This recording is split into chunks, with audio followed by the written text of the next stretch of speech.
dungeons. And the 2 dungeons you're going to see specifically, they're level 20 dungeons. They take 5 players, but we expect players to be entering this around level 17. And each dungeon will probably last somewhere between 45 minutes to an hour. And this is you're going to do a fly through Kelveroth, right? It's going to show you the size, the space, and how epic we make our dungeons feel. We use a combination of terrain and structures. We can put these together pretty fast, which means that we can constantly be adding these to the game as we launch. I want to start making beyond just showing you the dungeon here, because I want to talk about just some of the fundamentals of combat in WildStar. In this case, if you're not familiar with WildStar, we have something we call telegraphs. A telegraph is basically we put a red decal on the ground, right? And we train the players from level 1. The red decal is bad, right? Get out of the red. Level 1, you start training this. By level 3, it starts to become instinct. By level 20, it should be a part of, like, you should know. You don't have to think about it. You get out of the red, right? And so what we're going to start seeing here, just so you understand, is when we get to the next dungeon and actually start doing the walkthrough, you're going to see lots of you should understand that we've been training the players for 20 levels now to get out of this red. So, as we advance to Kelveroth here, you can see he's definitely doing a good job of making it feel epic. The music's going to sell it. We try to create all sorts of interesting encounters. We try to make it so that players don't go longer than 10 or 15 minutes without an epic boss fight. We try to keep the pacing of the dungeon up to a nice level, and so that players don't get bored. So we do expect our dungeons to be hard. We expect our players to work hard teamwork to get through these things, but we want to reward them appropriately. So yes, a lot of the stuff you're about to see is going to feel like it is pretty hard. It's going to require teamwork, but we feel that we've been training the players from level 1 to get to level 20. And from there, we're going to be training the players from level 20 to 25, 25 to 30, 35 to 40, slowly introducing new mechanics. So by the time they get to level 50, they're ready for stuff like 20-man raids, 40-man raids, more plops, etc. So we're about to enter Stormtown here, which is the sister zone to Kelveroth.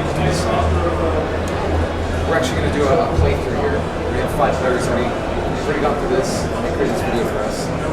But like I said, 5 players, level 17 to 20-ish.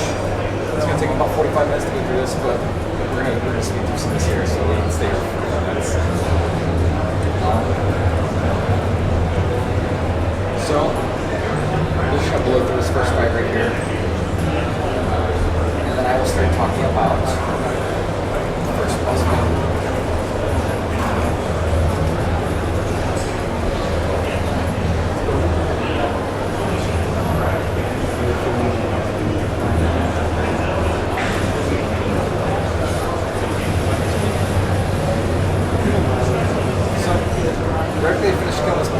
We're actually going to take a turn around the corner here. One thing I want to point out is that we do a good job in our dungeons of visually selling what is to come. So as we go around the corner here, you're actually going to get a glimpse. This is Stormtown's lair. That is actually Stormtown's egg, where the final boss fight will occur. So as you go around the corner, you actually see where you're going to be in a few short minutes. But right now, we're going to go fight the Invoker. And this is going to be the first boss fight that we expect players to encounter in the game. We've been training them from level 1 to 20, like I said, to get used to telegraphs, get used to these red decals and getting out of it. This is the first time we're actually going to start seeing large telegraphs or more complex telegraphs.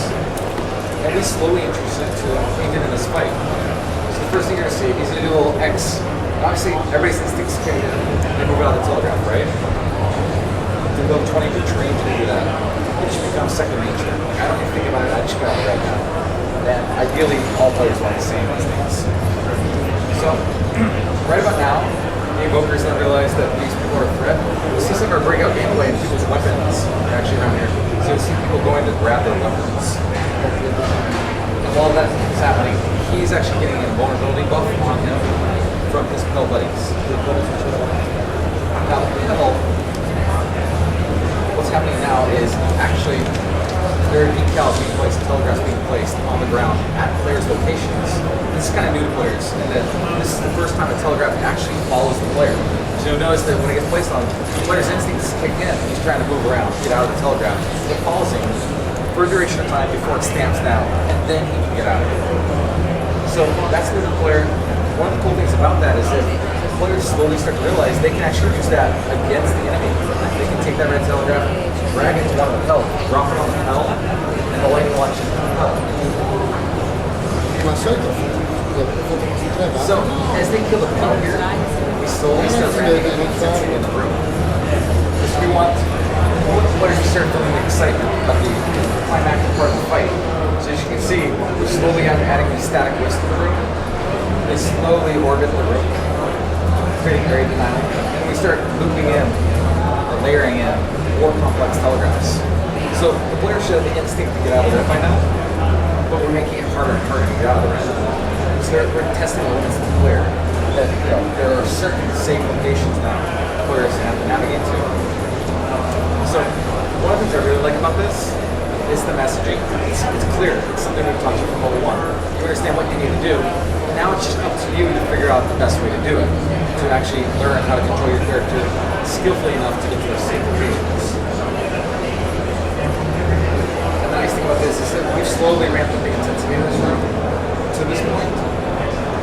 And it's actually, our feedback from the players today has been very, very good. And then they enjoy this as a first boss fight because it's just taking what they've already learned over the first 20 levels and upping it really slightly.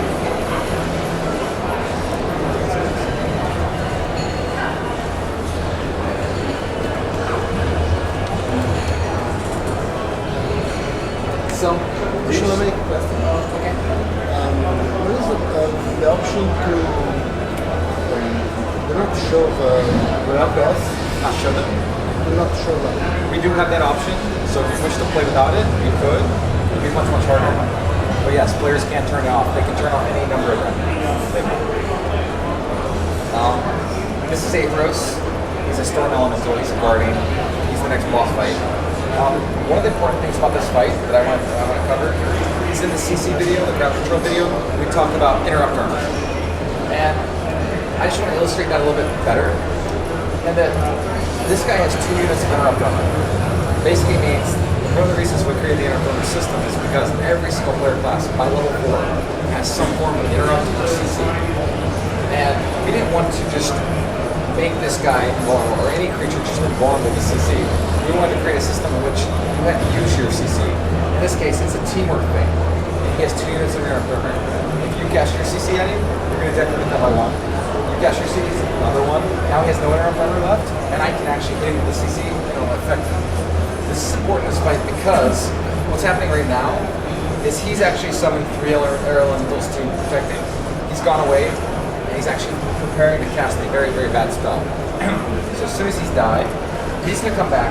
All the players are going to get whisked this way, and he's going to activate the gauntlet right now. So they got whisked away, and now the players have to advance through this gauntlet. So they have to sprint, dash, do whatever they can to get to him, because he's casting a spell right now. If he completes the spell, it's going to do a ton of damage to every single player in the room. So the players have to navigate their way here as a team. They all have to stun him around the same time to break the spell. So this is the first time we've ever really enforced, we've taught the player what interrupt armor is up to this point. This is the first time we've actually ever enforced it. And we're slowly teaching those players how to become, group players, how to start encountering these dynamics. Like I said, up to level 20, we've been training your instincts to get out of the red. Now we're trying to train your instincts to interrupt certain spells. So one of the things we're going to be doing to actually improve this experience is we're actually going to create a boss UI. In the video here, there's no UI, but one of the things we're doing in the actual game is we're going to create a boss UI. It helps message, this boss is casting a really, really bad spell, how much interrupt armor he has, when it's going to regen, etc., help emphasize this key component of the game. So they were able to successfully down Athros. So next fight is Stormtown. And in Stormtown, they're going to have to reapply the same knowledge they just learned about interrupt armor, because it's becoming very, very important for these boss fights. So, you're about to see, this is Stormtown's egg. And the whole reason the players are coming here is because the Pel have been trying to complete a ritual that will summon what they would consider a god. So he's about to complete the ritual. He's the Pel High Priest. And you're about to see a new game cinematic made by the same people who make our WildStar flicks and our dev speaks. It's all in-game cinematics. the nice thing about this is all happening in the game space. So at any time I can escape, go back to my player perspective, and I'll still see this happening just from my player's perspective. Cinematic camera, it's a little better because they can zoom in and out, make sure you're focusing on key points. But at any point I could escape. Can you get to cinematic after you done that? No. That is a good idea though. So this is Storm Town. And I'm going to talk quick here because I want to point out something. He's about to do something that interacts with our breakout gameplay, which right here, he just knocked everybody back. They're fighting to get out of their stun because they have to get towards him, and he has interrupt runner right now, so everybody has to stun him right at the same time to prevent that spell from collapsing in. It's all happened kind of quick there, so I had to rush my talking. But it's a key component in that we're basically taking the stuff we just learned and applying it to the next fight and saying, hey, you just start using this. Right now, he's actually charging up his body. This happens over time. Once it reaches full charge, he starts picking random players and dropping lightning bolts on them. Creates persistent area denial right there. They fade over time, but they do create dynamic places I need to avoid. This spell right here, it's called Lightning Rod. It's a new type of telegraph that players have never experienced before. But it's very, very interesting in that if he targets me, I become a safe area, right? So all my teammates need to come to me to stay in a circle that's around me. Now if I move, that circle moves with me, which creates an interesting dynamic because Stormfall actually forces me to move. When I'm in the safe zone, Stormfall is going to start casting lightning bolts at me, forcing me to move, and forcing my teammates to try to come with me. So right now the Warriors have chosen, which is lucky for them. Warrior has lots of armor, lots of resist. This is a tank, right? So he's actually not going to move at all. He's just like, throw whatever you got at this stuff on. I'm just going to absorb all these lightning bolts. The healer's healing him. So it makes it easy for this group because nobody has to move this time. But next time, having seen this video a couple times now, I know he's going to target the spell singer over here. Chua spell singer. Chua doesn't have much armor. Sorry, spell singer doesn't have much armor. So he can't just stand there and absorb those blows like the Warrior does. So he's going to have to move. And everybody's have to move with him. So they all want to stay in the safe zone. So it's just another interesting way where we've taken the telegraph system. We've trained them from level 1 to 20. Hey, get out of the red. And we're taking new interesting ways to manipulate those red areas. You've seen basically Wiz moving around the room, more complex telegraphs, and now you see telegraphs that actually move with the player. So we're just taking that same system, using it over and over and over again in interesting ways, slowly training the player to encounter even more interesting and complex ways. We use this in the 25, 30, 35, 40, 45, 50, and eventually 20 and 30 minute raids. So they killed Storm Talon. It's going to do an exit intro. Y'all can watch or exit outro. Y'all can watch that. But I'd like to answer any questions y'all have. Don't you run the risk of turning it into a watch the 4 game rather than watch your surroundings and watch your enemies? Alright. What was the question? Well, Watch the 4 game rather than watching because you're watching all your squares and circles. You're not looking at your enemies. Isn't that a danger? It is a danger, but one of the things we're trying to do to actually make that better is we're actually creating, like I said, the boss UI, which means that it doesn't matter where I'm looking at the screen, I can always have the information I need that is there. Also, we do try to sell a lot of telegraphs with animations and stuff to support it, so you can watch the actual gameplay is happening there. I feel like we actually get more into the game this way than we do with other MMOs. Because I feel like other MMOs you're watching the target frames and all that. Whereas I feel like even though you're watching maybe the floor, you're actually also watching the creatures and the characters in the game. As a healer, I need to line up my shots, heals, heal my friends. As a DPS, I need to line up my shots still. But yeah, you do have a point.